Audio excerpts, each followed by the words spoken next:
Bularni Ronaldo hamda Messiga qiyoslagan bo'lardim. Agar futbolchi bo'lganingizda, ya'ni aniqroq aytadigan bo'lsam, qaysi pozitsiyada o'ynagan bo'lardingiz?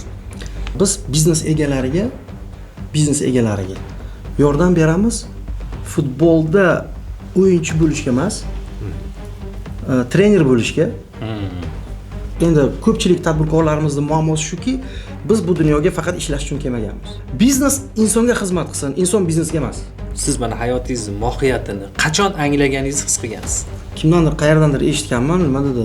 O'zimdan keyin iz qoldirish dedim-da. Ko'pchilik odamlarda ana o'sha nuqtani topmaydi-da. Topmagandan keyin har xil narsalar bilan shug'ullanaveradi, bir-biriga zid keladi, bir-biriga to'g'ri kelmaydi. Harbiy sohani tanlamadim-da, o'qituvchilik yo'nalishiga ketildi. Hali u novoy yo'q edi. Qakras o'qish jarayonida bu loyihalar qilingan joy bor. 10 yil oldin xo'roz qanaqa qichqirgan bo'lsa, hozir ham o'shanaqa qichqiryapti-da. Mijoz kam. O'sha paytdan bilmagan, o'sha paytga mos narsalarni bilmaganga ham o'sha payt ham kam. Hozirgi narsalarni bilmaganga ham hozir ham kam. Bir muammoni yopdingizmi, ikkinchi muammoga eshik ochiladi. Assalomu alaykum do'stlar. Bu foydali podkast. Biz navbatdagi sonda yana bir muhim mavzu yuzasidan sizlar bilan virtual ko'rishgan holatda muhokamalar qilamiz, qiziq keyslarni ochamiz. Suhbatimiz davomida sizlardan kelgan savollarga javoblar olib berishga harakat qilamiz.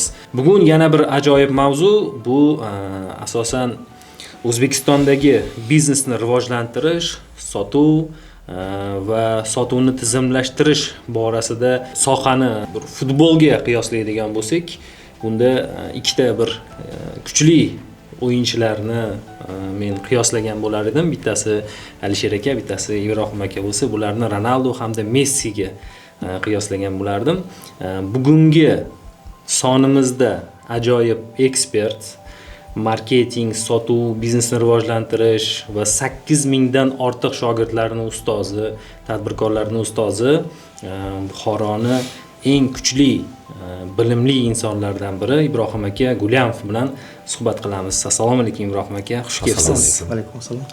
Assalomu alaykum do'stlar. Bu foydali podkast navbatdagi epizoddamiz. Bugungi mehmonimiz uzoq yillar umrini shu biznesni tizimlashtirish ilmini o'rganishga sarflagan, aytish mumkinki, ko'pgina tadbirkorlarni jar yoqasidan qutqarib qolgan inson, tajribali ekspert Ibrohim aka Gulyamov bo'ladilar. Ibrohim aka, sizni ko'rib turganimizdan xursandmiz. Xush kelibsiz. Bugungi suhbat bizni kuzatuvchilar uchun juda foydali bo'ladi. Albatta. Niyatimiz ham shu, ko'rsatuvimiz nomi ham, ya'ni podkastimiz nomi ham foydali deb bejizga atamaganmiz. Har bir O'zbekistondagi top, eng kuchli ekspertlarni jalb qilgan holatda biznes sohasidagi muammoli, tizimli muammolarni hal etish bo'yicha ajoyib keyslar, foydali maslahatlarni auditoriyaga berishni niyat qilganmiz, maqsad qilganmiz. Chunki shunaqangi insonlar borki, uzoqroqda manzilda bo'lishi mumkin, kelishga vaqti, imkoniyati bo'lmasligi mumkin. Ayrim bir insonlar bo'ladi, o'zi introvert, borib muloqotga kirishga qiynaladi va savollarga javob olishga qiynaladi. Shuning uchun biz harakat qilamiz, mana shu virtual masofadan turib O'zbekistonda top ko'zi ko'ringan ekspertlarni suhbatga jalb qilish orqali ularni muammolariga yechim qidirish va savollarga javob topishga harakat qilamiz. Qimmatli vaqtingizni ayamasdan suhbatga kelganingiz uchun ko'rsatuv boshidan minnatdorchiligimizni bildiramiz. Keling, suhbatga kirishdan oldin birdan mavzuga kirmaylikda, futbolga qiyosladik biznes sohasini va ikkita kuchli igroklardan birini sizga qiyosladik. Siz o'zi qaysi futbolchini ko'proq uzoq yillik faoliyatini kuzatgansiz va sizga ma'qul kelgan? Messi yoki Ronaldo? Ronaldo ko'proq. Uni tabiati ko'proq menga Messiga qaraganda ko'proq yoqadi. Hurmatli tomoshabinlar, siz Ibrohim aka Gulyamovni energiyasi, harakati, bilimi, izlanishlari, qarashlarini qaysi futbolchiga qiyoslagan bo'larsiz? Bular o'zlari Ronaldoga hurmat nuqtai nazaridan qiyosladilar. Sizni fikringiz qanaqa? Izohlarda yozib qoldiring. Demak, mavzuga kirsak bo'ladi. Ibrohim aka, futbol ko'rasizmi o'zi? Avvallari futbolni tindirmasdan ko'rardim. Futbolni ham, o'ynashni ham yaxshi ko'raman. Hozir faqat nima deydi? YouTube'da faqat o'sha gol momentlari bor-ku, faqat shunga vaqt ayrim joylarni ko'raman. To'liq ko'rishga vaqt odatda topmayman. Endi so'ramoqchi bo'lgani futbol ko'rasizmi deb so'raganim sababi futbolda siz masalan qaysi pozitsiya agar futbolchi bo'lganingizda, ya'ni ham aniqroq aytadigan bo'lsam, qaysi pozitsiyada o'ynagan bo'lardingiz? Sizga mana bunaqa javob bersam bo'ladi. Yaxshi savol bo'ldi o'zi. Biz biznes egalariga yordam beramiz. Futbolda o'yinchi bo'lishga emas, trener bo'lishga. Hamma jarayonlarni kuzatib, kerakli odamlarni kerakli joylarga qo'yishga yordam beramiz. Bizning asosiy yordamimiz shunda. Endi ko'pchilik tadbirkorlarimizning muammosi shuki, o'zi futbol poyasida o'zi vratar, o'zi нападающий, o'zi hujumda, o'zi polzashitnik holatida yuraveradi. Shuni evaziga bir paytning o'zida bir nechta vazifani bo'yniga oladi, hamma ish chala-chala bo'lib qoladi. Futbolda juda muhimki, o'zi supergiroy bo'lish kerak emas-da, supergiroylarni yetishtirish kerak. Komandada supergiroylar bo'lsin. Yana bitta nozik joy borki, hamma supergiroylar bo'lsa-yu, trener bu supergiroylarni boshini hammasini bir yoqadan bosh chiqartira oladigan bo'lmasa, u futbol bo'lmaydi. Jamoa u kuchli komandalar bo'lsin, lekin g'alaba qozonish natija yaxshi bo'lmaydi. Mana shu narsaga biz yordam beramiz. Va pozitsiyamiz qanaqa desangiz agar, yordam beramizki, biznes egasi birinchi o'rinda biznesida o'zi vratar, o'zi qaysidir bir lavozimda faoliyat yuritayotgan paytda yordam beramizki, birinchi bo'lib o'sha poyani o'ynayotganlar ichida komanda kapitani bo'lsin. Ana belbog' bog'laydi. Birinchi shunga yordam beramiz. Chunki o'sha komanda kapitani o'sha komandani o'sha yerda turib maydonda boshqaradi. Birinchi shunga yordam beramiz. Hech bo'lmasa vratarlikdan chiqsin, hech bo'lmasa napadayuvchidan chiqsin deymizda. Undan keyin uni trenerlikka chiqaramiz. Ya'ni kerakli odamlarni joy-joyga qo'y deymizda, trenerlikka chiq deymiz. Undan keyin stadionning egasi bo'lishga. Bu qancha o'zi ishtirok etmasa futbollar o'ynayversin. Undan keyin nima deydi, ana klublarni egasiga bo'lish mumkin. Katta chempionatlar o'tkazadigan. Bemalol, undan keyin xohlagan odamni sotib olib, xohlaganini masalan sotib, yaxshigina narsalar qilsa bo'ladi. Tizim yo'lga qo'yilgandan keyin tizimda etap shunga olib borishga yordam beramiz. Biz bu dunyoga faqat ishlash uchun kelmaganmiz. Inson bu dunyoga prosta ishlash uchun kelmagan va vaqtini bunaqa yo'q bo'lib ketadigan bekorga sarflashga kelmagan. Shunday ekan, inson asl mohiyatini topsa, nima uchun yashayapti? Va butun biznesini shunga qarab qursaki, biznes insonga xizmat qilsin, inson biznesga emas. Va shuni asnosida ish yurishni boshlaydi, pul kelishni boshlaydi. Minimal biznes egasi ishtirok etadi, oilasiga, sog'lig'iga, yaxshi ko'rgan narsalariga, farzandlariga, shaxs sifatida shakllanishiga, ruhiyatiga vaqt ajrata oladi. Biznes bizga ishlash kerak, biz biznesga emas. Vaqtini taqsimlab, vaqtdan foydalanish, vaqtni o'ziga ishlatishni o'rgatasizlar-da, bunday olib qaraganda. Vaqt shunchaki havoga sovurmasdan ana shundan to'g'ri foydalanishga yo'naltirasizlar. Hayotning mohiyatini anglash deydiz-ku. Sizda faqat biznes emas, demak, hayot mohiyatini anglash, bundan kelib chiqqan holatda qanaqa biznes qilish kerak, nima qilish kerak, biznesda qanaqa qilish kerak deb yo'nalish berasiz. Ham biznes treneri, ham hayotiy coaching, ana murabbiylik deydi-ku. Endi keling shu joyda hayotning mohiyati degan tushunchaga to'xtaldik-ku. Siz mana hayotingizni mohiyatini qachon anglaganingizni his qilgansiz? Buni universitetda o'qib yurgan paytim edi. Birinchi kursman, darsda o'tiribman. O'sha yerda ozgina darsda sho'xlik turgan edi. Quloq solmasdan bo'lsa kerak-da endi. O'sha yerdagi o'qituvchi ustoz aytdilarki, turing dedilar. Turdim, hammani oldida bir auditoriyada 90 tacha patokda odam bor edi. Aytdilarki, siz nima maqsadda bu dunyoda yashayapsiz degan savol berdilar-da. O'sha paytda hamma qarab turibdi. Nimadir javob berish kerak, menda esa javob yo'q. Kimdandir qayerdandir eshitganman, nima dedi? O'zimdan keyin iz qoldirish dedim-da. Javob berdim-da, keyin o'tirdim. O'shandan keyin boshlandi. O'sha men o'zi qanaqa iz qoldirmoqchiman o'zi? 1 yil mobaynida izlanish bo'ldi-da. O'zi nima maqsad? Savolni ta'sirida yurgansiz. Shu ta'sir bo'ldi. Ya'ni bu savol hech kim bermagan savol. Qo'zg'atdi. O'sha paytda 18 yosh bo'lsam agar, 18 yil ichida men hech qachon o'ylab ko'rmagan savol bo'lgan. Hayotim qanaqa quraman? O'zi haqiqatan ham nima maqsadda o'zi yashayapman degan savol. Keyin bu o'ylanishga sabab bo'lgan va o'sha yerdan qidirish boshlagan, nima maqsadda yashayotgan. Fikr yuritish. Shu 1 yil mobaynida qidirilgan, keyin o'zimda o'sha nima maqsadda yashayotganimni topganman. Har bir inson o'zi topishi kerak deb o'ylayman. Demak, talabalik yillarida topgan hayot mohiyati, qadriyatingiz maqsadingizni shu kungacha atrofini qurib kelyapsiz. O'zi to'ldirib. xuddi shunday bo'lishi kerak. Birinchi o'rinda uni to'g'ri topish kerak. Topganingizdan keyin butun hayotingizni, ishingizni, faoliyatingizni, biznesingizni yoki ishingizni shu oliy maqsadga bog'lashingiz kerak bo'ladi. Hammasi o'sha yerga sizni olib borsin. Ko'pchilik odamlarda ana o'sha nuqtani topmaydi-da, topmagandan keyin har xil narsalar bilan shug'ullanaveradi, bir-biriga zid keladi, bir-biriga to'g'ri kelmaydi. Bir qilgan ishi keyingi ishiga qarshi bo'ladi. Balans buziladi-da. Tushunarli. Ibrohim aka, mana sizni internet orqali taniganman-da, men shaxsan shu Instagramdagi, YouTube'dagi chiqishlaringiz orqali umuman sizni shaxsiyingizni o'rganish jarayonida endi bu meni shaxsiy xulosam, qanaqadir shaxsiyatingiz sirlidek-da. Chiqishlaringiz bor, tadbirkorlar bilan to'g'ri ularning muammolarini eshitgansiz, masalan, yordam bergansiz, qaysidir ma'noda shuncha masalan shogirdlaringizga ilm ulashib kelyapsiz, lekin o'zingizni shaxsingiz ochilmaganday, men shunaqa endi hali xulosaga keldim. Keling shu hali boshlang'ich nuqtaga bir qaytaylik. Bu sohaga kirib kelishingiz qanaqa bo'lgan, nimalar turtki bo'lgan? Nima uchun aynan masalan shu biznes yo'nalishini tanlagansiz? Nimadir sabab bo'ladi-yu shu yoki o'zingiz shaxsiy qiziqishingizmi bu? O'zi sohaga kirish har kimda har xil bo'ladi. Qaysidir bir odamlarda sohaga kirish bu ta'lim bilan bog'liq. Misol deylik, qaysidir universitetni bitiradi-da, masalan siz jurnalistikani bitirgan bo'lsangiz, jurnalist bo'lish kasbini tanlashingiz tabiiy narsa. Balkim shundan biznes ochishingiz mumkin bo'ladi. Qandaydir новостной portal, kanal, ya'ni shunaqa bo'ladi. Misol deylik, Kunuzdagi Maqsudjon ular aynan shu sohadan chiqishgan. Shunday bir vaziyat bo'ldiki, bular aynan Kunuzni sotib olishlari va uni yo'lga qo'yishlariga kelgan misol deylik. Ular ham mijozlarimizdan, bizning ularning ham faoliyatlariga yordam bergan joylarimiz bor. Bu birinchi, ya'ni qaysidir bir yo'nalishda o'qidingiz, o'sha yo'nalishni biznesga aylantirdingiz. Bor qandaydir odamlarda qaysi joyda ishga kiradi, ishlab yuradi o'sha joyda.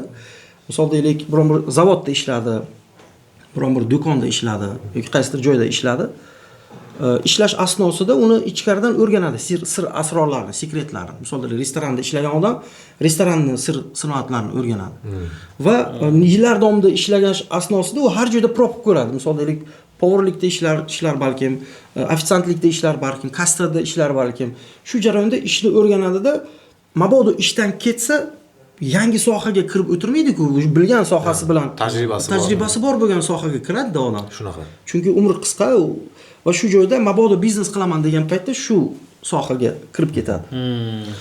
Uchinchi odamlar toifasida ular og'riqni ko'radi, muammoni ko'radi. Mana shu muammo hech kim o'zi shu muammoni ochmayapti misol deydi.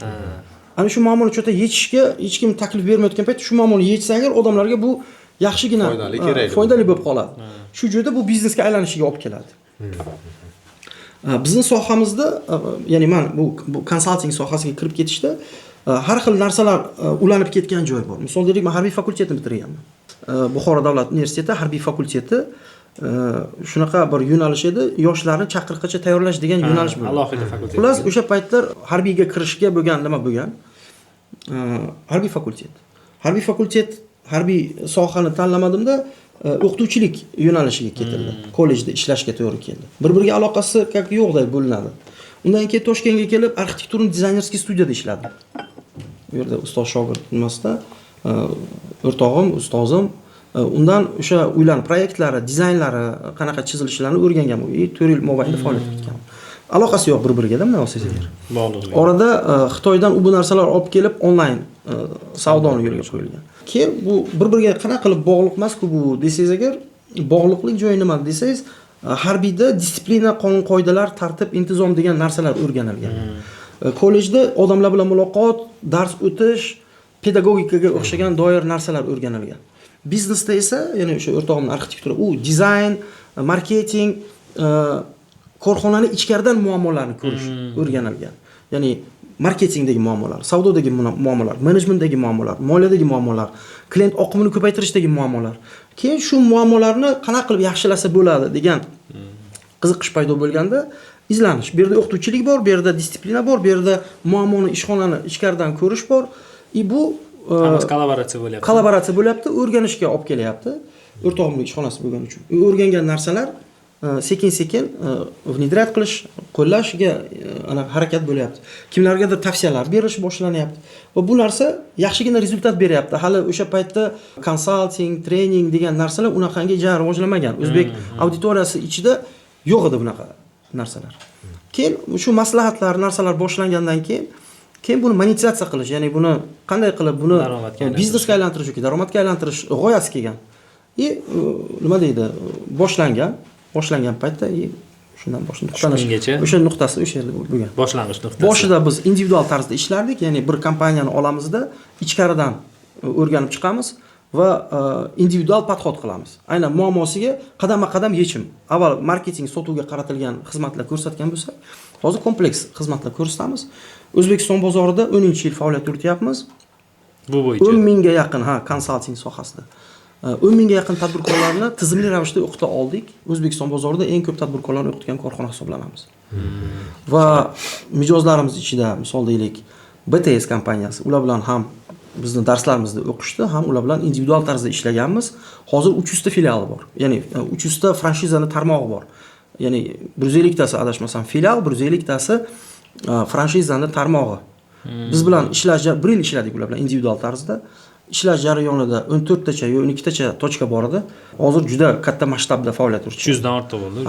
Ahmad Tea kompaniyasi choy, Angliyaning 40 yillik kompaniyasi, ular bilan ham 1 yil mobaynida ishladik. U yerda ham yaxshi rezultatlar bo'ldi. Qaysidir kompaniyalar bilan individual tarzda ishlaymiz, qaysidir kompaniyalarning rahbarlari, toplari bizni dasturlarimizda o'qishadi. Misol deylik, mijozlarimiz ichida Imzo kompaniyasi, Akfa kompaniyasi, Urgaz gilamlari, misol deylik, Keymakon mebel fabrikasi, Novey telefon ishlab chiqarish kompaniyasi, o'zi O'zbekistonda ular ham yaxshigina rezultatlar. Knopkali telefon desa Novey birdan ko'z oldiga keladi. Yaxshi anaqa ketishdi. Yo'q edi, hali u Novey yo'q edi. Qakras o'qish jarayonida bu loyihalar qilingan joy bor. Misol deylik, distributsiyada Xayrullo Shokirov O'zbekiston bozorida yaxshigina faoliyat yurityapti.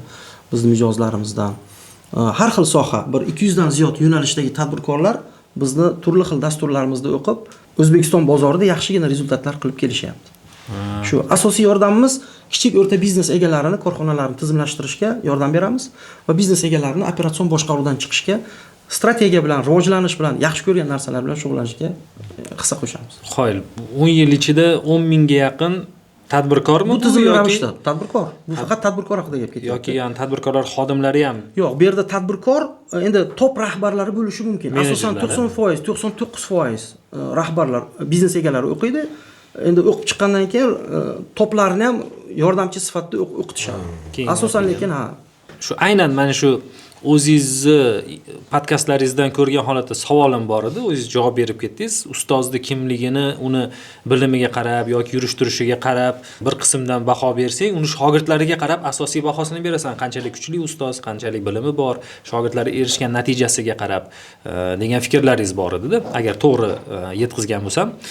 Savolim shundan iborat ediki, mana shuni keling bir raqamlarda ko'radigan bo'lsak, hozir mana 10 mingga yaqin tadbirkor dedingiz. Ular orasidan ko'zga ko'ringan tadbirkor, brend kerak bo'lsa o'qish davomida adashmasam hozir Novey'ni nazarda tutingiz, o'sha brend biznesi yaratilgan anaqasi loyihasi undan keyin yo'lga qo'yilganmi yoki o'sha Novey'ni tashkil qilgandan keyin kelib siz uni masshtabni anaqa kengaytirib berganmisiz BTSga o'xshab? Bu yerda ham anaqa narsa deymiz. Haqiqatan ham shunaqa fikr borki menda.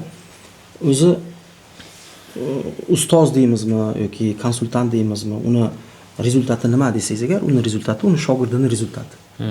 O'zi rezultat muhimda, birinchi o'rinda turadi. Har qanday narsa bo'lishidan qat'iy, remont bilan shug'ullanadigan odam remontda rezultat qilish kerak. Chala qilib remontni ketadigan bo'lsa, u demak uni rezultati yaxshi emas. Maktabda o'quvchi agar o'qisa, u maktab tugatayotgan paytda qandaydir rezultat bilan chiqishi kerak. Har joyda rezultat muhim o'rin egallaydi. O'zi aslida mijoz rezultat uchun pul to'laydi. Bizning ham faoliyatimiz, ya'ni shunaqa deymizki, Amir Temur bobomiz shunaqa deganlarda, bizni kimligimizni bilmoqchi bo'lsangiz, biz qurgan imoratlarga qarang. Sababi u imoratlar haqiqatan ham qudratni bildirganda, hamma ko'chmanchi bo'lgan joyda, bunaqangi qurilishlar qila olmagan joyda qurgan narsalar haligacha turibdi-da. Haqiqatan ham bilsa bo'ladi. Na beton bor, na kran bor, na sement bor, lekin shunaqangi imoratlar bor-da, haqiqatan ham ularni ham akustikani hisobga olgan, ham aerodinamikani hisobga olgan, ham havo aylanishi, ham ovozni, hamma narsa hisobga olinganda, u haqiqatan ham san'at asari. Xuddi shunaqa biz ham shu bobomizning gaplarini sal boshqacharoq aytamiz. Biz kimligimizni bilmoqchi bo'lsangiz, shogirdimizning rezultatiga qarash kerak deymiz. Shu. Endi raqamlar bo'yicha ozgina aytadigan bo'lsak, 10 mingga yaqin tadbirkorlar dasturlarimizni o'qishgan. Har xil urovenda tadbirkorlar keladi bizga. Misol deylik, o'sha tizimli korxonalar ham keladi. Yoki kichik korxonalar ham keladi. Endi faoliyatni boshlab turib ham keladiganlar bor. Ularga o'xshash alohida bo'ladimi shunda? Bizda har xil prosta dasturlarimiz bor. Holatiga qarab, muammosiga qarab, zaprosiga qarab turib muammolarga yechim beradigan dasturlarimiz bor. Endi har xil holatda kelishadi.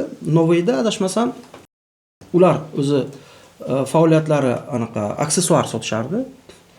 Telefon savdosi ham bor edi. Faqat o'zlarining brendlari ostida emas edi. Kelishdi, bir nechta dasturlarda o'qidi. Aynan Noveyni egasi. Munosabatlarimiz yaxshi ular bilan. Ular bilan ham ma'lum bir muddat individual tarzda ham ishlagan joyimiz bor.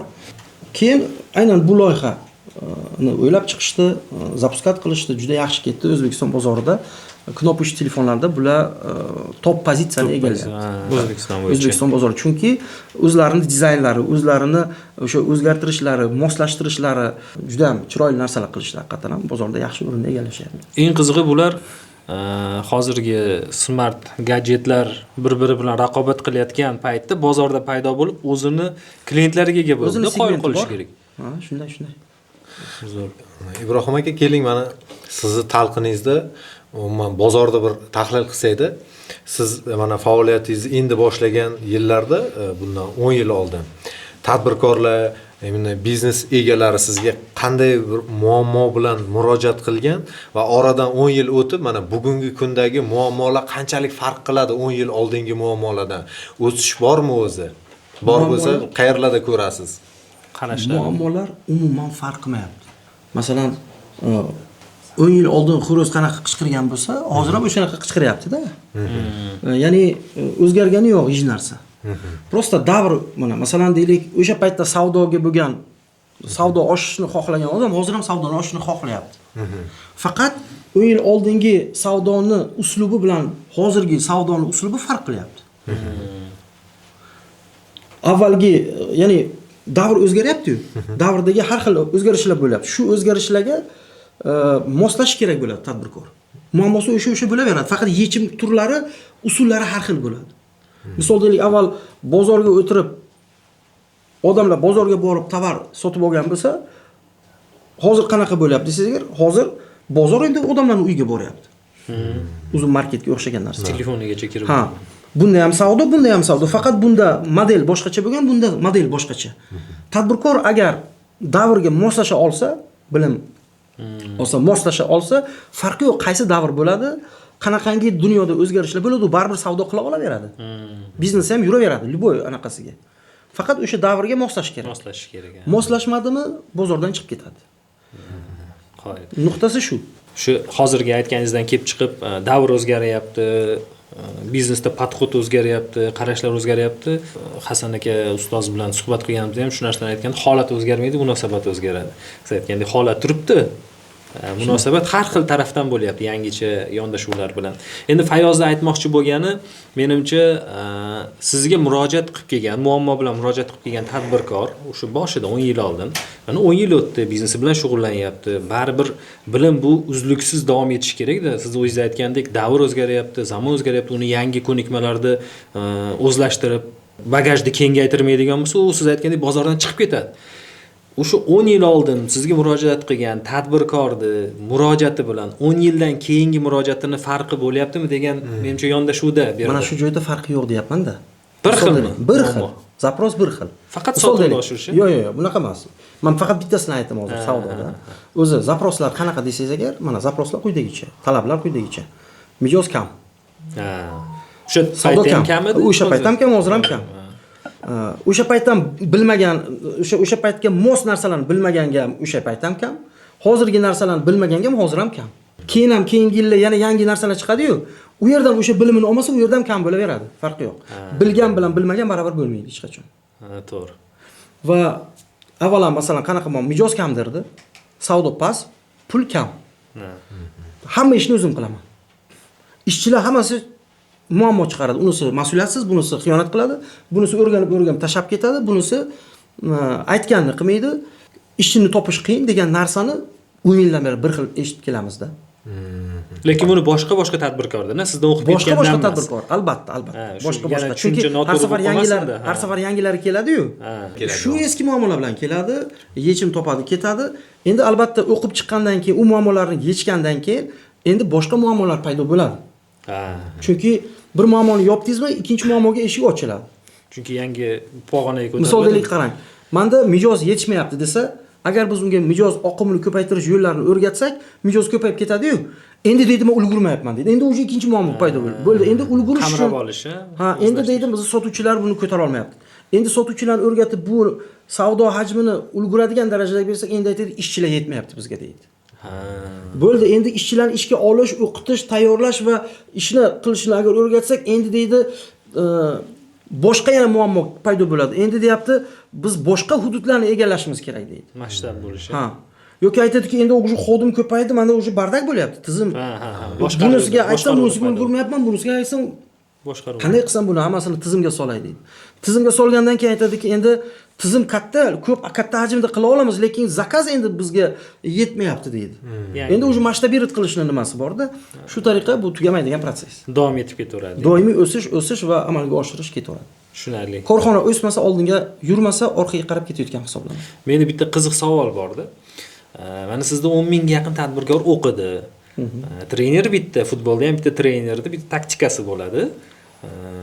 Unda o'ynagan o'yinchilar o'sha taktikaga moslashadi. Boshqa jamoaga borsa, yana o'sha baribir qisman qaysidir foizda o'sha taktikani o'zgartirgan holatda qo'llaydi boshqa jamoaga. Endi sizda 10 mingga yaqin tadbirkor o'qidi. Mana shu 10 mingga yaqin tadbirkor biznesini, haligi daromadini mana shu bozorda qiladi. Endi aksariyati mana shu klientga kurashadi. Ular bir-biriga raqobatchi bo'lib qolmayaptimi? Qanaqa tushunchalar bor? Bu yerda bizda aynan o'sha qadriyatlar borda bu yerda. Biz raqobatchini raqobatchi emas, hamkor sifatida ko'rish tarafdorimiz. Ya'ni bizda o'qigan tadbirkorlar bir darslarimizdan birida shunday holat bo'ldi. Adashmasam, Farg'onada o'tkazgan tadbirimizda 150-200 ga yaqin tadbirkor qatnashdi. O'sha joyda bir shunday holat bo'ldi. Moykachilar kelgan ekan, ya'ni moyka biznesi bor bo'lgan 5 ta tadbirkor kelgan ekan. Bir-biriga endi o'sha bozorda endi shunaqa narsa bo'ldiki, konkurent degan gaplar bo'ldi. Men aytdimki, moykachilar bormi shu yerda? Qarasak 5 ta moykachi bor ekanda, uni podxodi o'sha konkurent degan sifatda ko'ryapti. Men aytdimki, chiqinglar dedim sahnaga. 5 ta moykachini nimaga chiqardik? Aytdiki, sizlar bir-birlaringiz bilan konkurensiya qilishlaringiz mumkin. Yoki chetdan kirib kelayotgan, boshqa territoriyalardan kirib kelganlarga qarshi konkurensiya qilishlaringiz mumkin. Bizning ota-bobolarimiz shu xatolarni qilishganda, misol deylik, Buxoro amirligi, Qo'qon xonligi, Xorazmdagi Xiva xonliklarini birlashmasligini sababidan, misol deylik, ma'lum bir oqibatlar yuzaga kelgan. Biz kuchlarni birlashtirib, hamkor bo'lib, tashqi raqobatchilar bilan, tashqi bozor bilan raqobat qilishimiz kerak emasmi o'zi? Keyin o'sha yerda o'sha chiqqanlar bilan hammalariga shunaqa vazifa bo'ldiki, sizlar bitta gruppa bo'lib olasizlar-da Telegramda. Bir-birlaringga maslahat, yo'nalish, yordam, shunaqa narsa qilsa bo'ladiki, bozorni taqsimlab olsa bo'ladi. Masalan, siz quyi segmentga ishlaysiz, siz yuqori segmentga ishlaysiz, siz sam moy ochsangiz agar, unisi sal elitliroq masalan moyka ochish mumkin, shunday qilish mumkinki, bir-biringizga xalaqit bermagan holda bozorni maksimalni axvat qilish mumkin. To'g'ri, shartnomalar, to'g'ri kelishuvlar qilib, hamkor bir-biringizga maslahat berib, yordam berib. Misol deylik, mana Yandex taksi bozorimizga kirib keldi, to'g'rimi? Nima bo'ldi desangiz agar, taksi kompaniyalarini o'ldirdi. Taksi parklarni ishdan chiqardi, xullas. Adaman degan tadbirkorlar Moskvada bo'lgan paytimda Yandex taksi Moskvada yagona taksi kompaniyasiga aylangan, boshqa hamma konkurentlarni o'ldirgandi. O'zbekiston bozoriga ham kirib keldi. Hozir yaxshigina faoliyat kirib kelyapti har bir hududlarga va taksi, milliy taksi kompaniyalarimizni sekin-sekin o'yindan chiqishi, biznesni sotishi yoki bankrot bo'lishiga ham olib keladi. Bu agar shunaqa ketaveradigan bo'lsa. O'sha uchun biz bilim olib, kuchaytirishimiz kerak emasmi degan nuqta bor. Va bu yerda konkurensiya ko'zi bilan emas, hamkorlik ko'zi bilan qarash kerak. Qilsa bo'ladi, qilsa bo'ladi. Hamkorlik qilsa bo'ladi. Win-win bo'ladi. Ham bunda hamma yutsa bo'ladi shu joyda. Biz shuni tarafdorimiz va bizda o'qigan g'oyamiz shuki, birlashish g'oyasi, kuchaytirish, birgalikda bizning oliy maqsadimiz bor-da, biz tadbirkorlarni rivojlantirish orqali ularning qo'li bilan xalqning yashash turmush tarzini yaxshilash va yangi bosqichga olib chiqishni xohlaymiz. Tadbirkorning qo'li bilan. Maqsadimiz shu, tadbirkorning qo'li bilan. Agar tadbirkorlar yaxshi, to'g'ri faoliyat yuritsa, mahsulot chekka joylargacha yetib boradi. Xalq foydalanadi, hayot yaxshilanadi. Ikkinchidan yangi ishchi o'rinlar paydo bo'ladi. Bu tadbirkorni kengayishi, rivojlanishi, filiallar ochishi yangi ishchi o'rinlar yaratadi. Chunki yurtdoshlarimiz xabarlaringiz bor, Rossiya, Koreya, Qozog'iston, Turkiya kabi joylarga borib ishlashadi. Ayrim payt har xil sharoitda. Xotinini yillar ko'rmaydi. Farzandini tarbiyasiga misoldalik vaqt ajrata olmaydi. Ota-onasi qarigan chog'ida qoldirib ketishga majbur bo'ladigan paytlar bo'ladi. Va o'sha oilalarning buzilishi, bu ham ichkaridan yemirilishga olib keladi. Statistikani aytishda juda katta foiz, ajrimlar juda katta foiz o'sha oilaviy holatlar. Biz tadbirkorni qo'li bilan oilalarni birlashtirishni xohlaymiz. Bu ikkinchi bizning oliy maqsadimizdagi maqsadimiz. Demak, jamiyatda sog'lom muhit yaratmoqchisizda. Eng katta muammolardan bittasi ham o'zi oilada moddiy yetishmovchilik bo'lsa, nimadir o'sha yetib turgan muammoga dars ketishiga sabab bo'ladi-da. Juda katta. Mana shu moddiyat. Chunki bitta hozir onangizga onajon men seni yaxshi ko'raman deyish uchun ham hisobingizda pul bo'lish kerak-da. Telefoningiz bo'lishi kerak. Telefoningizda pul bo'lish kerak, telefoningiz bo'lishi kerak. Telefoningiz bo'lishi kerak. Va uchinchisi biz shunaqa tushunchadamizki, misol deylik tadbirkor to'g'ri yo'lda bo'lsa, insofli bo'lsa, unga pul zarar qilmaydi. U pulni birinchidan to'g'ri ishlab topishni biladi, to'g'ri joydan topishni biladi, to'g'ri joyga sarflashni biladi. Va bu pullarni to'g'ri investitsiya qilishni biladi, to'g'ri upravlat qiladi. Boshqara olgan evaziga bu pullar faqat jamiyatning rivojlanishiga, yurtning rivojlanishiga, insonlarning manfaati yo'lida ishlanadi. Masalan, zakotlarni to'laydi ko'proq, soliqlarni ko'proq to'laydi, yurtning rivojlanishiga, kambag'alchilikni qisqarishiga bir sabab bo'ladi. Bizning g'oya shu. Cheres tadbirkorlarni rivojlantirish orqali yurtni, xalqni, millatni rivojlantirish. Hamma sohaga foydasi tegishini ta'minlash. Shunday bo'ladi. Ibrohim aka, bitta qiziq masala bor edi. Juda ko'p podkastlarni ko'ramiz, suhbatlarni ko'ramiz. Tadbirkorlar, sizga o'xshagan ustoz trenerlar bilan suhbatlashganimizda ham aksariyat holatda muvaffaqiyatlarga urg'u beriladi. O'zimiz ham aytdik, raqamlarda aytganda BTS, Novey, yana boshqa La Esmeralda ham masalan siz bilan hamkorlik qilgansiz, o'zingiz bevosita ishlagansizlar bilan. Muvaffaqiyat bilan bar muvaffaqiyatsizlik ham yonma-yon yuradi. Albatta. Keling, hozir faqat muvaffaqiyat haqida gapirmaylikda, muvaffaqiyatsizliklar haqida gapiraylik. Bu juda qiziq tema o'zi. Muvaffaqiyatsizlikni o'zi asl sababi eng haligi vertikal chizig'i bo'ladi-yu. O'sha nima u tadbirkorlarda muvaffaqiyatsizlikka uchrashini? Sabab demoqchimisiz? Buxoriy bobomizning gaplarini aytmoqchiman. Aytadilarki, najot faqat va faqat ilmdadir deydilar. Bundan oladigan narsamiz shuki, najot faqat ilmda bo'ladigan bo'lsa, farqi yo'q qaysi soha bo'lishidan qat'iy nazar. O'shani ilmini olish kerak. Va muvaffaqiyatsizlik faktori nima desangiz agar, men o'zim bilaman degan narsa miyada ko'pchilik yurtdoshlarimizda turadi mana shu miyasida. Men o'zim bilaman deyarli hammada. Men chaqir deydi, men o'zim o'rgatib qo'yaman deydi. Shunaqa. Mana shu narsa juda katta omadsizliklarni tagi turadi. Tagi yana nima deydi? Asossiz. Chunki buni ustida nima yashirinadi desangiz, kibr yashirinadi. Men o'zim bilaman, men degan narsa turadi. Chunki o'sha paytda odam qanaqa holat bo'ladi desangiz agar, men o'zim bilaman degan odam o'zi aslida bilmaydi, bilmasligini ham bilmaydi. Men degan narsasi uni o'sha ko'r qiladi. Va muammolarni ham ko'rmaydi u. Chunki men degan, men bilaman o'zi degan odam muammolarni ham ko'rmaydi uni ko'zi. Chunki u birovning maslahatini ham olmaydi. Chunki maslahat ham kerak emas. Men o'zi shunday ham biladigan odam maslahat nima kerak? Shu joyda maslahatni ham olmaydi. Maslahatni olmagandan keyin Amir Temur bobomizning muvaffaqiyatini siri nima desangiz agar, 10 tadan 9 ta g'alabasini siri mashvaratda deydilar. Kengash qilib, olimlarni atrofida jamlaganlar bobomiz. Juda katta olimlar, har joyga borsalar, olimlarni jamlaganlar. Ularning fikrlari, maslahatlari bilan harakatlarni evaziga katta natijalar bo'lgan. Faqat jangni evaziga emas. Mana shu maslahatlar. Maslahat olmaydi. Misol deylik, men bilaman degan narsasi uni rivojlanishga qo'ymaydi. Masalan, siz kasal bo'lsangiz, lekin kasalligingizni tan olmasangiz, dunyoni mana degan doktor ham sizga yordam bera olmaydi, chunki siz o'zingizni men sog'lom deb yuraverasiz. Bizda ham shunaqa bo'ladi, ayrim payt birdaniga yiqilib qolib, o'lib qolsa agar, kecha tuppa-tuzuk soppa sog'lom edi. Nimaga bunaqa birdaniga bo'ldi? U ichganidan to'kilgan bo'lgan. U lekin men o'zim sog'lomman deb yuravergan. Oxiriga borib keyin shunaqa qilgandan keyin kechagina soppa sog' yurdi deydi. Bilimda ham shunaqa narsa bor. Men o'zim bilaman degan narsa ko'p nimada uchraydi. Yana bitta joyni aytaman, bir mijozimiz bor. Qurilish kompaniyasi, kapitalizatsiyasi $100 million. O'sha odamlarni qarasangiz, ular men bilmayman deydi. $500, $1000 zo'rg'a pul topayotganini qarasangiz, u hamma narsani bilaman deydi. Qanday bunday bo'ldiki, hamma narsani bilasan, u nimaga bunaqa rezultat bunaqa bo'lyapti? Hamma narsani bilsang agar, nimaga u shunaqa rezultati bor u biznes doirasida, nimaga u bilmaydi hech narsani? O'zini shunaqa his qiladi, bilmayman deydi, qidiradi-da. Izlanadi. Chunki tugamaydigan narsa-da bu, bilim tugamaydigan narsa. Demak, shu tizimlashmagan, oddiy so'z bilan aytadigan bo'lsak, chapani bizneslarni ham orqasida shu bilimsizlik yotadi-da. O'zim bilaman, o'zim qilaman deb hamma etapga o'zini uradi. Bilimsizlik yotganini o'zi ham bilmaydi. Bilaman deb o'ylaydi, lekin asli bilmaydi va bilmasligini ham bilmaydi. Shu gap bor-ku, qancha o'rganganim sari shuncha bilmasligimni bildim deydi-yu. Shunaqa. Keyin Ibrohim aka, mana hozir so'zingizda tashqi bozor haqida gapirdingiz-da. Mana 10 mingdan ortiq shogirdlar chiqargansiz.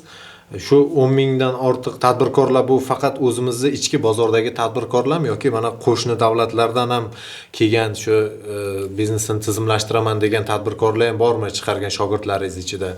Bor bo'lsa, keyin hozirgi kecha kunduzdagi e'tibor berib kuzatayotgan bo'lsangiz, mana Markaziy Osiyo davlatlari o'zini bir C5 formatida уже butun dunyoga namoyon qila boshladi. Bu degani sizga o'xshagan ekspertlarga nafaqat ichki bozorda, qo'shni mamlakatlarda ham hozir talab oshadi, chunki ular ham o'zini biznesini, tadbirkorligini rivojlantirishni xohlaydi. Shu yo'nalishlarda qanaqa bir faoliyatlar olib boryapsizlar, shu bo'yicha bir to'xtalsangiz. O'zi bizning dasturlarimizda qo'shni davlatlardan ham keladi tadbirkorlar. Mana hozir ham dasturimiz bo'lyapti. Qirg'izistonlik tadbirkorlar kelgan. Bizda odatda Qirg'iziston, Qozog'iston, Tojikistondan keladi.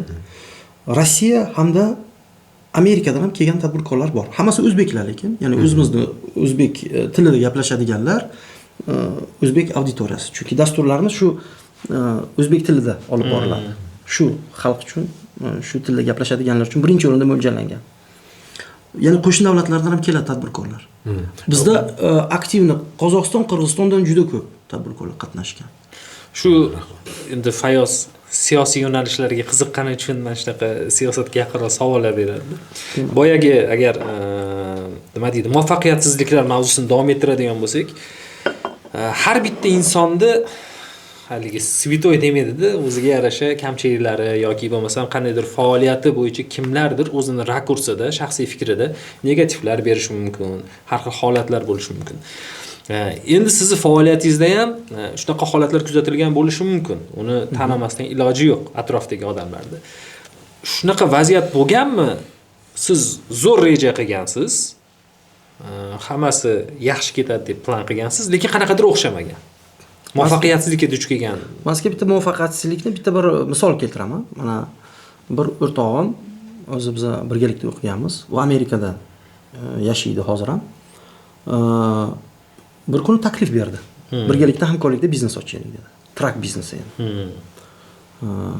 Yaqinda Amerika borgan paytimda u bilan ko'rishdik, gaplashdik, uyiga bordik va hokazo. Shunaqa taklif berdi. Hali trak biznesini endi boshlayapti-da, aytdiki, pul tikkin dedi. 100 ming pul tikkin dedi. Men o'rtog'imni bilaman, u bitta narsani boshlasa, chuqur kirishib, taktub bilan o'rganib, yuzaki qilmaydi hech narsani. Qilsa dushi qiladi. Shunaqa narsa bo'ldiki, hamma bergan savollarimga yaxshigina javob berdim. Qanaqa bo'ladi, nima bo'ladi, qanaqa qilib bu biznesda kirasan bunga, qanaqa qilib start qilasan, mashinani qayerdan olasan. Xulos kerakli bo'lgan hamma savollarimni berdim-da, hamma narsani, klientni qayerdan olasan, hamma savollarimni berdim-da, $100 ming pul tikish kerak bo'lgan joyga pul tikmadim. Siz hamma tikmadim. Xulos cho'zdim, pul tikmadim. Bo'lmasa 100 ming bilan boshlash mumkin edi. Keyin shunaqa narsa bo'ldiki, qisqa vaqt ichida u yaxshigina aylandi kompaniya. Oylik aylanmasi 1 yilga bormadi, 1,5 yil bo'ldimi yo'qmi, $1 million chiqdi oylik aylanmasi. Bo'lmasa o'sha 100 ming tikish mumkin edi shu joyda. Shunaqa holat bo'ldi. Keyin keldi, mana kursimda o'qidi yana. Toshkentda kelib o'qidi. Bu bitta bir case, hozir men ikkinchi case ni aytaman-da, keyin sizga o'sha faktorlarni aytib beraman. Nima xulosa chiqarganimni. Ikkinchi bir holat, bir klinika ochildi. Ochdik biz bir hamkor bilan. U yerda qanaqa bo'ldi? Men u odamga ishondim juda ham va umuman hech narsani tekshirmadim. Prosta loyihasini ko'rdim, loyihasi prosta yoqib qoldi menga. Odamlarga foydali va hokazo. Men raqamlarni so'ramadim undan. Bu o'rtog'imda raqamlarni so'radim-da, hamma raqamlarni. Lekin o'sha oxirgi nuqtaga pul tikmadi. Bu odamda klinikaga $150 ming tikilgan bo'lsa, bu yerda raqamlarga qaramadim-da, prosta pul tikdim. Hissiyot bilan tikdingiz uni? Menda hissiyot desangiz ham bo'ladi. Shunaqa desangiz ham bo'ladi. Nima bo'ldi desangiz agar, bu klinika yopildi xullas. Sababi u sherik ketdi qochib. Ikkitasidan xulosa. Endi muvaffaqiyatsizlikmi desangiz agar, albatta muvaffaqiyatsizlik deyiladi bu. O'rganilmagan. Endi xulosa qanaqa bo'ldi desangiz agar, xulosa shunaqa bo'ldiki, mana birinchisida o'rgandimda oxirida tavakkal qilmadim. Tavakkal haqida so'radingiz-ku? Ha. Ikkinchisida nima bo'ldi desangiz agar, umuman o'rganmadim-da, lekin tavakkal qildim. Bundan chiqargan xulosam shunaqa bo'ldiki, o'lchadingmi? Albatta kes. Kesmoqchimisan? Avval o'lcha. Dars bo'pti-da sizga. Dars bo'ldi. Ya'ni birinchi odamda o'lchadim, lekin kesmadim. Kesishni cho'zdim, kesmadim. Lekin kesish kerak edi o'sha. Chunki yaxshigina biznesga aylandi u. Ikkinchisida nima bo'ldi desangiz, kesdimda, lekin hech o'lchamasdan kesdim. Muvaffaqiyatsiz tajribami desangiz, albatta muvaffaqiyatsiz tajriba. Investorlar uchun yaxshi case bo'ldi. Hurmatli kuzatuvchilar, agar sizda ham yoki atrofingizdagi do'stlaringizda ham shunaqangi muvaffaqiyatsizliklar bo'lgan bo'lsa, plus belgisini qoldiring yoki bo'lmasam qandaydir qiziq holat bo'lgan bo'lsa, izohlarda yozib ketsangiz, o'ylaymanki, qolganlar uchun ham bu dars bo'ladi.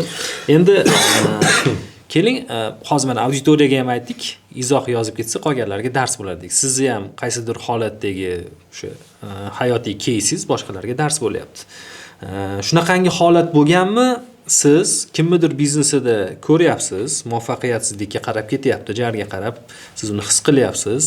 To'xta, mana bunaqa yo'ldan yurgin, buni oxiri jarlik, aylanib o'tsang mostik bor yoki bo'lmasam mana boshqadir yo'l bor yoki uchib o't degan tavsiyangizni bergansiz, lekin qabul qilmagan. Buni orqasidan baribir jarga tushgan holatlar ham bo'lgan. Esladim hozir bir holatni, bir tadbirkor bizda o'qidi. Temir sohasida, temirdan tunukalar, har xil narsalar yasashadi. O'g'li kelib o'qidi bizda. Endi otasi yoshlar katta bo'lsa kerak, o'g'illari o'qidilar. Keyin suhbat qildik. Endi darsdan keyin o'sha orada qandaydir vaqt bo'ldi-yu, suhbat bo'ldi. Unga bir nechta menga muammolarni aytdi. Men unga bir nechta savollar berdim. Ichki holatni bilib oldim. Men aytdim, nima qanaqa desam, aytdiki, qarindoshlarni biz ishga olganmiz. Hamma jiyanlar, qarindoshlar qo'lda ishlayapti. Muammo shundan iboratki, aytganini qilmaydi. Qarindosh-ku, ishdan bo'shata olmaydi.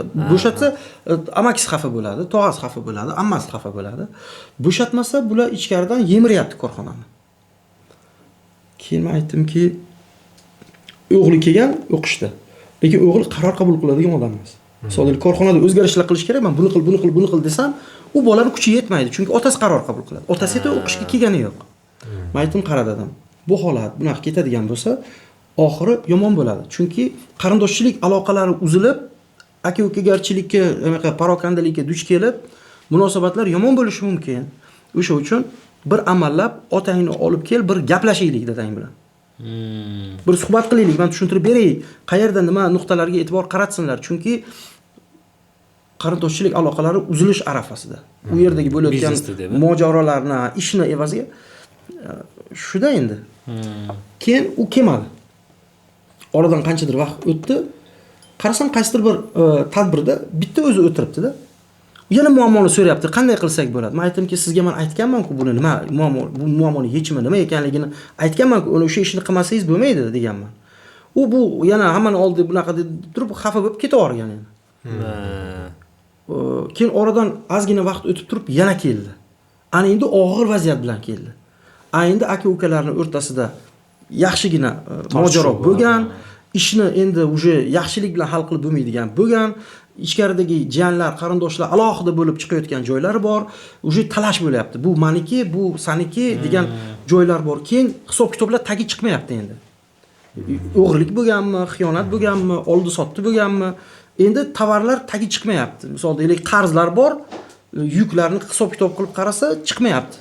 Olib ishlatilgan, yeb ketilgan shu holat. Shunaqa holatlar bo'ladi. Yoki misol deylik yana bitta case aytaman. Bir tadbirkor bor edi, oyoq kiyim ishlab chiqaradi Namangandan. Keldi, aytdiki, bu voqea где-то bir 10 yil bo'lyapti bu voqeaga. Keldi, aytdiki, oyoq kiyim ishlab chiqaraman, savdo zo'r. Savdo zo'r, 35 ming oyga topaman, sof foyda. Zo'r. Ko'kida. O'sha paytda. Keyin aytdiki, holatini surishtirdim, aytdiki, bitta klientim bor. Hamma oyoq kiyim chiqarganimni hammasini bitta klientga sotaman dedi. Men aytdimki, sizni xavf kutadi dedim. Sizni klientingizni qo'li sizni tomog'ingizda. Xohlagan payt bo'g'ish mumkin. Kislorodni xohlagan paytda bo'g'ish mumkin. Keyin aytdimki, ikkita holat bor bu yerda. Endi birinchidan u seni o'ynata oladi xohlagan paytda. Buni narxini bunaqa emas, bunaqa berasan deyish mumkin. Pulini bunaqa emas, bo'lib beraman. Ko'nasan har bir shartiga. Ikkinchidan savdoda, misol deylik, biznesda pul topishda hozir bu ishlab chiqarish qismini qilyapti-da, savdoni bu amalga oshiryapti. Bu savdodan pul topyapti. Bu ishlab chiqarishdan pul topyapti. Men aytdimki, u savdodan hozir pulni maksimumga olib chiqqandan keyin yanada pulni qayerdan topsa bo'ladi deganda ishlab chiqarish qismini ham o'zi qiladi dedim-da. Chunki buni ham foydasini qo'liga kiritish mumkin-da. Shunaqa. Shunga keladi dedim. Oradan где-то bir 2 yil o'tdi. Keldi oldimga, aytdiki, aka dedi, aytganingiz bo'ldi dedi. Ishlab chiqarishni dedi, u ham yo'lga qo'ydi. Endi hammandan oladi dedi. Ham o'zi ham ishlab chiqarish qilyapti. Keyin bitta nozik joyini aytdiki, aka dedi, o'zi ishlab chiqarishni yo'lga qo'yishdan oldin bir tanishini, jiyanimi, kimnidir, meni ishlab chiqarishimga ishchi qilib qo'ydi dedi. Men uni ishga oldim dedi. Endi savol paydo bo'ladi. Nima uchun bila turib sekretlarni o'rganadi-yu? Nimaga uni ishga oldi desangiz agar, javob shuki, chunki u butun tovarni sotadigan odamning qo'li uni tomog'ida edi. Xohlagan paytda olmaysan, shunday kislorodni bo'lsa, bo'ldi, xo'p bo'ladi, olaman deyishga olib keladi. Noilojlik. Boshqaruvni berib qo'ygan ekanda. Pozitsiya pastda. Pozitsiya qanchalik biznesda tadbirkor bilimni oladi, rivojlanib kuchayadi, pozitsiyasi tepada bo'ladi-da, qolganlar unga qarab bo'ladi. Qolganlar unga qarab turadi. Pozitsiyangiz pastmi, hamma sizni bosadi. Hammasini o'zini kuchini sizga ko'rsatadi. Shuning evaziga sizni nevi girishni pozitsiyada bo'lasiz, yutqizadigan pozitsiyada bo'lasiz. Bu haligi o'zingiz aytgandek, bo'ri haligi kichkinaligida yoqimtoy bo'ladi, baribir tishlari chiqqandan keyin qachondir tishlaydi degan fikringiz bor edi. O'sha bilib turib o'shani karmit qilib katta qilgan ekanda. Shunday joyi bor. O'zi Ibrohim aka, mana bu biznesda qarindoshchilik qanaqa? Bu qarindoshlarni ishga olib bu muvaffaqiyatli biznes qurish mumkinmi? Endi bor katta tadbirkorlar, masalan Jahongir akani ham videosida bir ko'rganmiz, qarindoshlarim olganman, yaxshi o'zim tarbiya qilganman, shu uchun hali xiyonat qilmaydi degandek gap aytganlar. Siz munosabatingiz shunga? Men bitta kitob yozganman, biznesda 99 ta xato va ularga yechimlar degan. Xodimlar bilan ishlashda 23 ta punkt berganman-da, nimalarga e'tibor qaratish kerak. Shulardan bittasi qarindoshlarni ishga olishdagi ishlash tartibi qanaqa bo'lishi kerak. Shu kitobda batafsil yoritganman. O'zi qanaqa bo'lishi kerak? Qarindosh bilan ishlash o'zi omadli, muvaffaqiyatsizlikka olib keladimi? Qanaqa desa, men shunaqa tushunchadaman. Agar qarindoshingizni ishga olsangiz, u qarindosh agar to'g'ri parametrlar asosida ishga olingan bo'lsa, u tillaga teng kadrga aylanishi mumkin. Agar noto'g'ri olingan bo'lsa, katta muammoga aylanishi mumkin. Qanday bo'ladi bu desa, qarindosh bilan ishlayotgan paytda ishga olish jarayoningizda oldin bir nechta narsalar hisobga olish kerak. Birinchi nima u desangiz agar, qarindoshingizni olayotgan pozitsiyada lavozimga yoki yo'nalishga sotuvchilikka olyapsiz, skladga olyapsiz, buxgalteriyaga olyapsiz, farqi yo'q. Moliyaga olyapsiz. O'sha sohani mutaxassisi bo'lish kerak. O'sha sohada tajribasi bo'lish kerak. Bu birinchi kriteriy.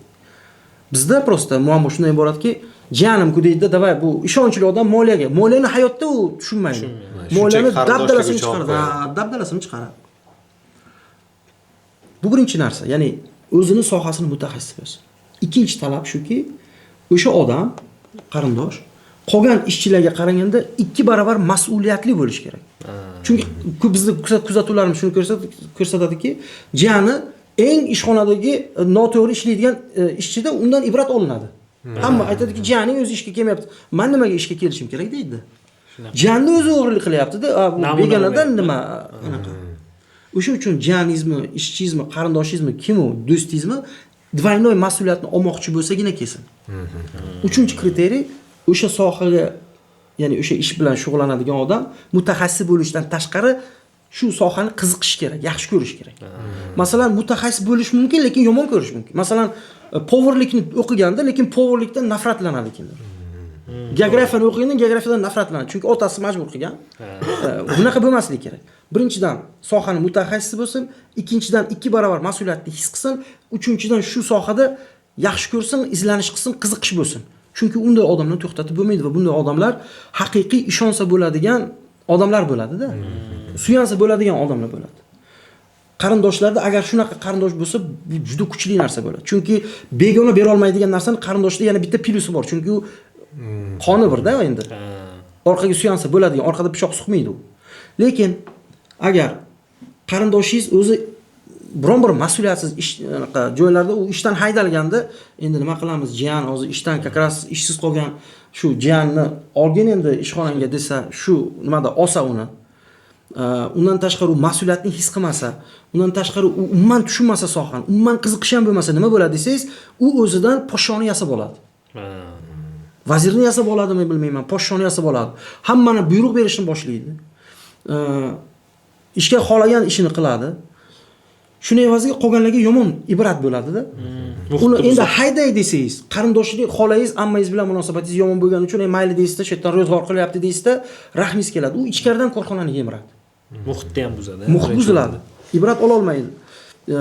Birinchi bo'lib o'sha qarshiliklar qiladi. Masalan, korxonada davay innovatsiya qilamiz. Programma o'rnatamizda biznesni raqamlarda ko'ramiz.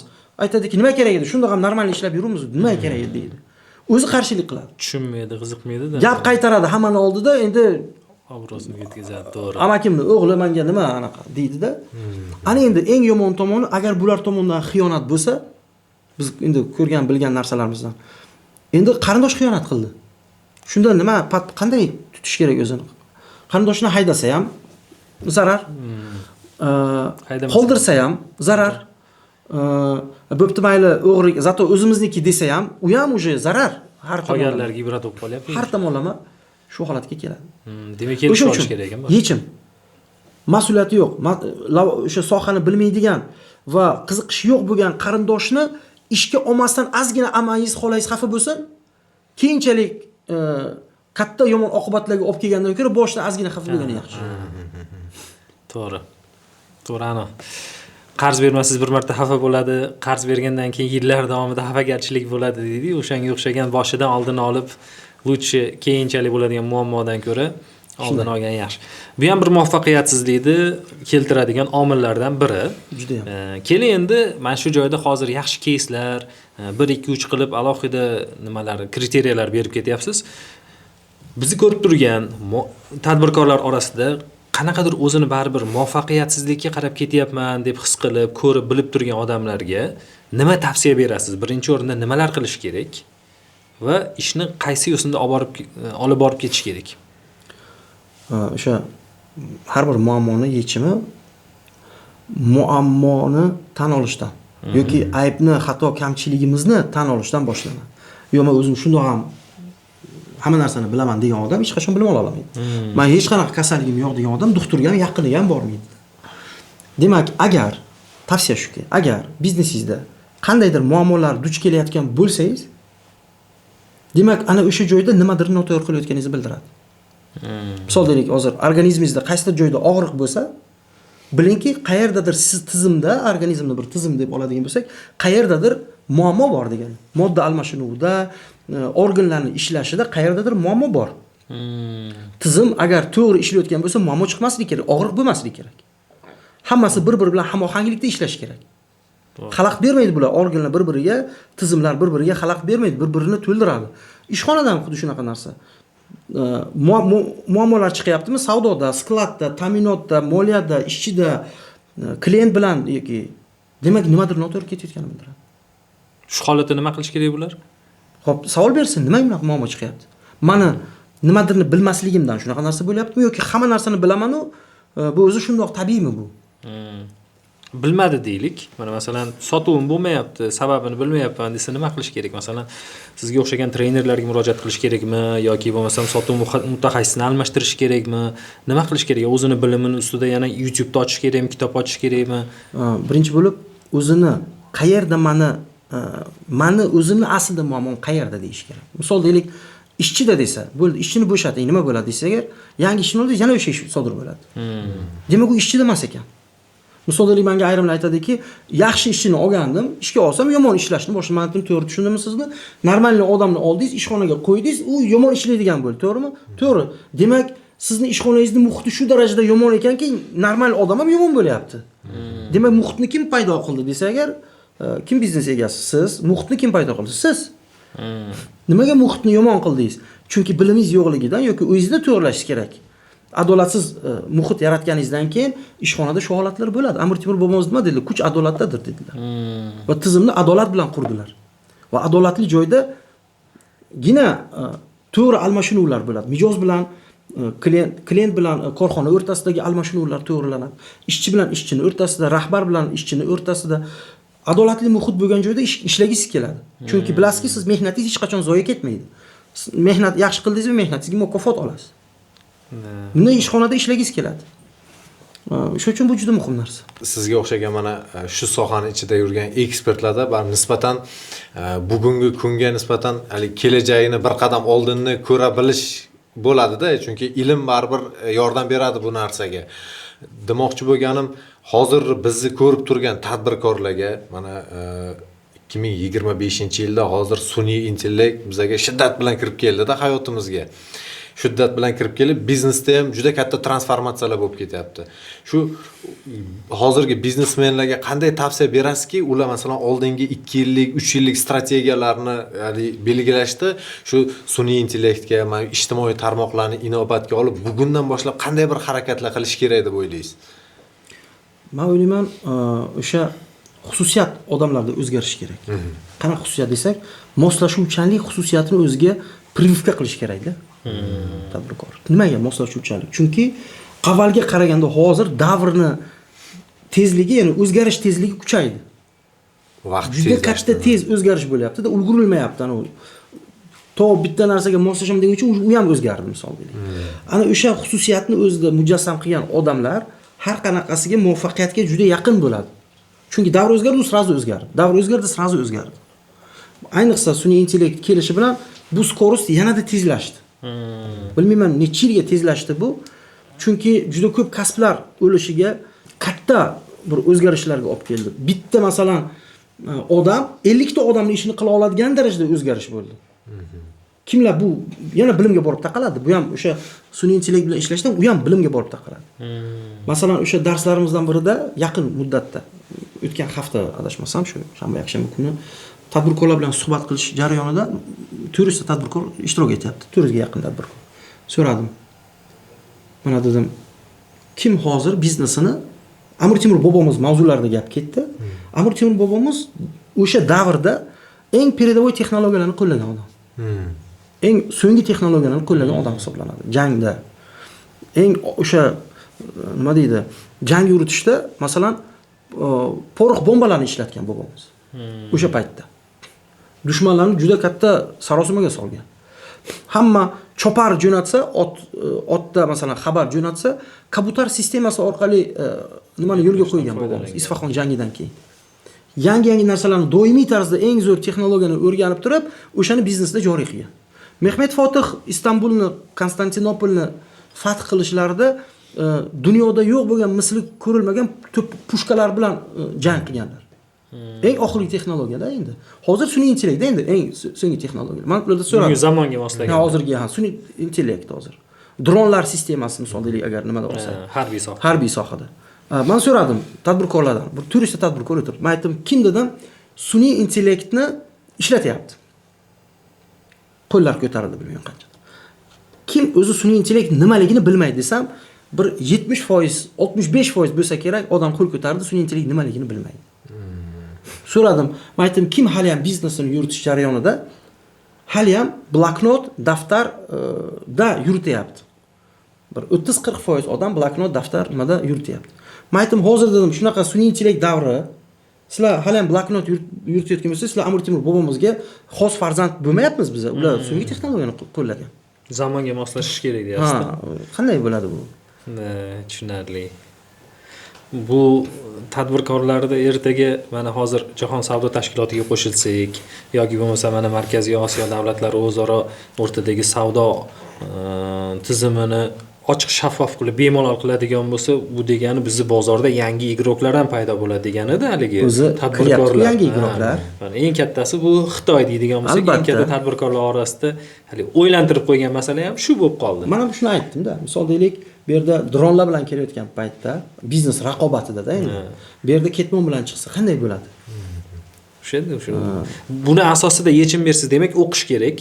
Zamonaviy texnologiyalar doimiy tarzda kuzatib, o'zini biznesida, hayotiy mana shu faoliyatida qo'llab borish kerak-da. Men nazarimda har bir inson o'zini o'zgartirishdan boshlash kerak. U bo'lish kerak, bu bo'lish kerak emas. Har bir inson o'zini o'zgartirish kerak. Siz o'zingizni o'zgartirsangiz, albatta keyin oilangizni o'zgartirasiz. Ta'sir qilasiz-da. Bu kishi o'ziga, men ham o'zimga, har birimiz agar shunday ta'sir doirasiga ega bo'lsak, juda katta o'zgarishlarni paydo qila olamiz. Tushunarli. Shu joyda bitta savol berib ketayki. Hali esimdan chiqib ketmasin deb boya ham beraman degandim, bir yodimdan ko'tarildi. Hozir aytganingizga esimga keldi. Sizni mana shu nuqtaga olib kelgan eng bir yaxshi o'zingiz, mana shu odatim meni mana shu nuqtaga olib keldi. Shu odatim bo'lmaganda balki kelolmasdim deydigan bir odatingiz bormi? Odatim yo'q, lekin maqsadim bor. Maqsad. O'sha meni oliy maqsadim shu yerga olib kelgan bo'ladi. Nima uchun hayotimning maqsadi nima? Men prosta bu dunyoga kelib, shunday yashab o'lib ketish uchun kelmaganman. Men bu dunyoga nima uchundir kelganmanmi? O'sha uchun kelganman. Ana o'sha hayotimdagi missiyani amalga oshirish uchun prosta yashab o'tishim kerak emas. Tushunarli. Hamma narsa borib yana hayot mohiyatiga borib taqaladi. Hayotini topmagan odam hech narsani topmabdi. Endi keling, mana vaqt chegaralangan. O'ylaymanki, bugungi suhbatimiz ham tomoshabinlarga manfaatli bo'ldi, foydali bo'ldi. Xulosa degan bo'lsak, bugungi suhbatdan biz sizga bergan savollardan tashqari yana qanday savollar siz kutdingiz lekin biz unga e'tibor qaratmadik. Siz umuman olganda har bir nuqtaga qaratdingiz. Har bir nuqtaga e'tibor qaratdingiz. Menimcha auditoriya endi o'zi fikrlarni bildirishadi, yoqqan bo'lsa o'zi izohlarda fikrlarni qoldirishadi. Menimcha ajoyib suhbat bo'ldi. Tushunarli. Endi yakuniy anava bo'yicha biz oldin blitz savollar berardik. Endi bu metoddan boshqa yo'nalishga o'tmoqchimiz. Ya'ni tadbirkorlarda bitta tadbirkorda qanaqadir og'riqli savolini olamizda, kelgan ekspertdan so'rashga harakat qilamiz javobini. Xo'p, bizda Texnomax Mobile aloqa vositalarining importyori ham sotuvchisi, ular yana qo'shimcha biznesga investitsiya kiritgan ekan, Dots Chicken degan, ya'ni tovuq mahsulotlaridan burger sotar ekan. Xo'p, savoli shunaqaki, KFC kabi yirik global brendlar bozorni egallayotgan bir paytda mahalliy fast food brendi sifatida ulardan ustunlik qilishda qanday yo'llar tutish kerak va nimalarga e'tibor qaratish kerak? Bu yerda ustunlik topish uchun milliy narsalarni hisobga olish kerak. Ya'ni katta brendlar bu narsaga e'tibor qaratmasligi mumkin. Misol deylik, KFC'ni oling, King Burger'ni oling yoki McDonald'sni oling yoki boshqasini oling. Ular g'arbni mahsulotlari va O'zbekistonni agar qaraydigan bo'lsak, 80% dan ziyod musulmonlar tashkil qiladi. Va mahsulotlarni mana shu milliy brendga, halollikka, misol deylik, shuncha aholini aksariyati musulmonlar hisoblanadi. Shu tomonlariga urg'u berish kerak. Chunki o'zi strategiyalarda endi katta dushman, katta raqobatchida endi ular. Masalan, eshitdim, Papa John's $40 million bilan kiryapti-da. Pizza yo'nalishi $40 million, u juda katta masshtabiyat qilib har qanaqasiga raqobat qilib oladigan anaqada, ya'ni unga qarshi chiqa olmaysiz. Chingizxonning shunday gap bor, kuchli dushmanni ro'parasidan chiqma deydi. Pachag'ini chiqaradi-da, misol deylik. Shu joyda qanotdan zarba degan narsa bor. Ana strategiyada qanotdan zarba berish. Slabi tomonini topasizda, o'sha tomondan berasiz zarba. Misol deylik, O'zbekiston bozoriga Afg'onistonni Royal degan anor suvlari kirib keldi. O'zbekistonda Coca-Cola, Pepsi top masalan nimada bo'lsa-da, ular bozorga kirib yaxshigina anor suvni sotishga erisha oldi misolda. Erishdi, tez orada. Qanaqa strategiya bo'ldi bu? Qanaqa qilib shuncha katta kompaniyaga bular bozorga kirib qanchadir bozorni egallashga ularga raqobatchi bo'ldi-da. Chunki raqobatchi deganda misol deylik bir paytning o'zida odamni organizm ma'lum bir miqdordagina suvni icha oladi. Yo o'sha paytda yo choy ichasiz, yo suv ichasiz, yo energetik ichasiz, yo kola ichasiz, yo Fanta ichasiz, yo ana suvni ichasiz. Hammasini bir paytning o'zida ichib bo'lmaydi. To'g'ri. Demak, o'sha joyda konkurensiya to'g'ridan-to'g'ri konkurensiya bo'lmasa-da, lekin bilvosita konkurensiya bo'ladi. Lekin bozorga kira oldi bular. Qanday qildi desak, qanotdan zarba bo'ldi. Nozik nuqtasini topib Chunki u raqobatchida bu tovar yo'q edi, bunday mahsulotlar yo'q edi. Yo'q mahsuloti bozorda. Yo'q mahsulot va endi bu как misollardan bittasi, aynan shunaqa bo'lish kerak degan emas. O'sha tavsiyam shu. Endi albatta raqobat qilishda bu analizdan keyin kelib chiqadigan narsa, o'zi analiz qilinadi. Raqobatchi analiz qilinadi, mijoz analiz qilinadi, misol deylik, bozor analiz qilinadi, o'zi analiz qilinadi va o'sha asosda qandaydir strategiya tanlanadi. Oson emas bo'ladi, ya'ni oson bo'lmaydi. Lekin harakat qilsa bo'ladi. Tushunarli. Endi aytmoqchisizki, demak, kuchli raqobatchiga ham qarshi nimadirlar qilsa bo'ladi. Kurashsa bo'ladi. Masalan, Yandex taksi kompaniyalarini ga qarshi nima qilayotgan paytda yangi taksi kompaniya ochildi, ayol taksi degan. Bu ham qanotdan zarba bo'ldi-da. Yandexni hali ungacha yetib bora olmaydi-da. Katta korxona bo'lgani uchun hali katta narsalar turgan paytda kichik narsalarga anaqa qila olmaydi. O'sha jarayonda nimadirlar qilish mumkin, tirikchilik qilish mumkin o'sha paytda. To ungacha kelaman deguncha bilmayman, vaqt o'tadi. Ayollarni ham alohida taksini egallayman deyish uchun bilmayman, u bozor uni qiziqtirish kerak. O'rganib chiqish kerak. O'sha uchun u tarafni ozcha qo'yib yuboradi. Ana endi birga bir ular qilayotgan narsani qilsangiz, demak sizda qandaydir bir kuchli sabablar bo'lish kerak. Bu ham pizza qilyapsiz-da, kuchli sabablar bo'lish kerak. Kuchli sabablar bo'lish kerak. Va bu millat bilan bog'liq qandaydir bir narsa qilsangiz, o'sha tomonlari ham bor. Yutib ketishi mumkin. Demak, xulosa qiladigan bo'lsak, mana shu hududiy qadriyatlar, qarashlar, mahalliy haligi nima deydi, doirada mavjud, lekin global o'sha brendlar e'tibor qaratmagan tochkalarga, nuqtalarga urg'u bergan holatda yutuq olib turib, finansiviy mustahkamlashib, keyin raqobatlashsa bo'ladigan sharoit qiling demoqchisizda. Shunaqa joyi ham bor. Keyin bu yerda yana bir nechta faktorlar bor. Misol deylik, xitoyliklar bilan turklarda bir holat bor. Qanday holat desangiz, u shunaqa narsaki, turklar o'zini millatdoshidan tovar sotib oladi va o'zinikiga sotadi. Aniqrog'i hammaga sotaveradi, lekin olishda o'zinikiga pulni sarflashga harakat qiladi. Ya'ni bu yerda o'sha nima ham bor? Vatanparvarlik narsalari ham bor-da. Qo'llab-quvvatlash, ham davlat tomonidan qo'llab-quvvatlash, ham xalq tomonidan o'sha o'zini millatdoshini qo'llab-quvvatlash, bu o'sha yurtdagi tadbirkorlarni rivojlanishini yanada sabab bo'ladi. Birinchi pulni o'zimiznikiga sarflab. Bir nima aytib beryapti-da do'stimiz. Turk mehmonimiz keldi deydi. Turk mehmonimiz keldi. Biron bir joyga tushlikka yoki ovqat yeyishga boraylik. Bo'ldi dedi, men sizlarni bir osh markazlariga, endi o'zbekona milliy ovqatlarga olib boramiz desak, bizni turk restoraniga olib bordi. Keyin shuncha kelib, masalan, mehmon bo'lib, bir o'zimizni o'zbekona ovqatlarni yemaysizmi deb so'rasam, shu turklarnikiga boraylik dedi. Keyin so'radim dedi, nima desam, men xohlaymanki, pulimiz o'zimiz qardoshimizga bo'lsin. O'zini o'sha millatdoshini qo'llab-quvvatlashga fokus qilayotganda. Shu yerdagi millatdoshini rivojlansin deyapti-da. Qo'yib, bu ham yaxshi nima, strategiya yondashuv bo'ladi.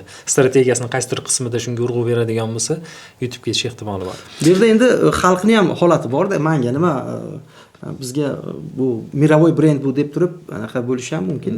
Demak, kommunikatsiyani yo'lga qo'yish kerak-da auditoriya bilan, что bu hammasi kompleksli narsa. Podacha berish kerak. Ham podacha bor bu yerda. Ham tarbiya bor bu yerda, ham xalqimizni ham o'sha urf-odatlari, madaniyati, dunyo qarashlarini ham o'rni bor bu yerda. Tushunarli. To'g'ri aytasiz. O'zi aslida bu holatda haligi bozorga yangi iste'molchilar kirib kelyapti, uni haligi Z avlod deganda, alfa Z avlod degan iste'molchilar kirib kelyapti. Endi buni mavzusini kiradigan bo'lsak juda chuqur.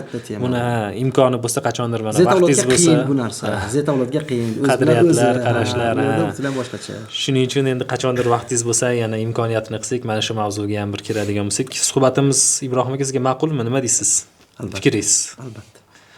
Unda o'zingiz yaxshi deb bilgan mana shunaqangi suhbat davralarida kimlarga tavsiya qilasiz va mana shu podkastda kimlarni ko'rish xohlaysiz? Misol deylik, Bekzodni chaqirsangizlar suhbatga. Bekzod Jalilov bor, Bekzod Jalolov bor, bittalari BTSni rahbarlari. Bekzodjon bu Target maktablar tarmog'ini rahbari, asoschisi. U kishini ham bir chaqirsangizlar, ajoyib bir suhbat bo'ladi. Ta'limni ham, chunki mana biz aytayotgan muammolarni ko'pchiligini yechimi ta'limda dedik-ku. Ta'lim nuqtai nazardan o'zi nimalar bo'lyapti, nimalar qilinyapti buni ko'rsa bo'ladi. Chunki Target maktablar tarmog'ida bolalar bolaligidan, ya'ni maktab chog'idan biznesga va IT ga qiziqtirib o'qitiladi. Chunki bu diyorni farzandlari, ota-bobolari o'zi tadbirkor bo'lganda ko'pi. Yugipak yo'layotgan, katta tadbirkorlar bo'lgan, katta puldorlar bo'lgan va hokazo. Ilm markazi bo'lgan bu joylar. Yana qaytib shu narsalarni yo'lga qo'yish niyati borda. Tushunarli. Hozircha shu ikkita Bekzod ekani. Hozircha. Tushunarli. O'ylaymiz. Rahmat sizga vaqt ajratib kelganingiz uchun.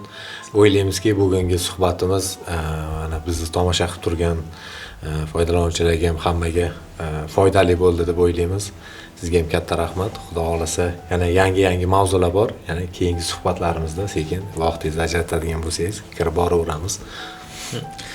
Do'stlar, bu foydali podkast edi. Bizda uzoq yillik tajribaga ega, biz ozgina raqamlarda adashtirdik. 8000 dan ortiq dedik. Aslida ularning soni 10 mingga yaqinlashib, tez orada oshgan ham bo'lishi mumkin. 10 mingdan ortiq tadbirkorlarni ustozi, ularni biznesini rivojlantirish, tizimlashtirish, sotuvda yordam berish, sotuvni oshirish borasida ustozlik qilib kelayotgan Ibrohim aka Gulyamov bilan suhbatlashdik. O'ylaymizki, bugungi suhbatimiz ham sizga foydali bo'ldi, manfaatli bo'ldi. Agar rostdan ham biz o'ylagan tushunchalar sizda ham o'tgan bo'lsa, izohlarda plyus belgisini qoldirib keting. Yana qandaydir savollaringiz Ibrohim akaga bo'ladigan bo'lsa, yozib qoldirsangiz, biz ularning yordamchilari orqali savollarga javoblarni olgan holatda sizga yetkazishga harakat qilamiz. Rahmat Ibrohim aka, sog' bo'ling. Ishlaringizga muvaffaqiyat tilaymiz. O'ylaymizki, mana shunaqangi siz bilan suhbatlarimiz, podkastlarimiz bardavom bo'ladi. Rahmat. Rahmat.